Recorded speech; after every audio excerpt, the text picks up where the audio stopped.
my name is Jubilin B. Ignacio. I'm the team leader of this website.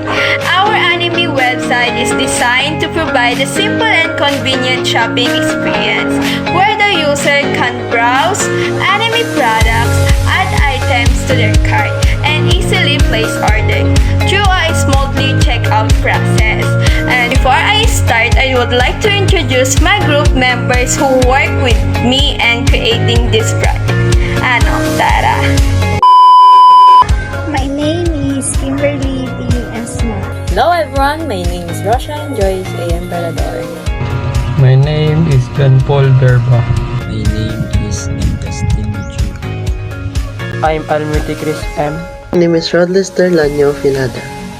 My name is John Selwyn A. Mejia. We chose an anime website because it allows users to explore and add their favorite series. These are the step-by-step process. Step 1. This platform allows users to browse a variety of anime merchandise, add selected item to their cart, and proceed to checkout by completing a simple order form.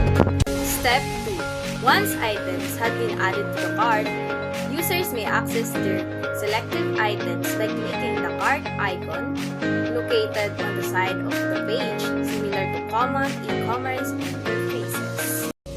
Step 3. Upon accessing the cart, an order form will be displayed. Users are required to provide the following information. 1. Full name. 2nd. Complete address. 3rd. Contact number. 4th.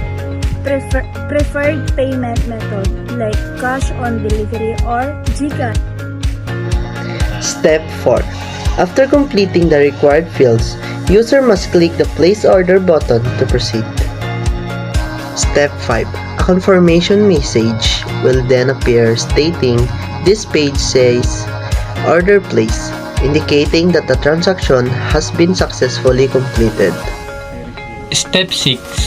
At the bottom section of the page, users will find a receipt containing the details of their order, including the date and time the order was placed.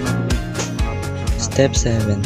At the top of the page, we showcase our team section, where we introduce ourselves as the member who created and developed the website. Thank you for watching!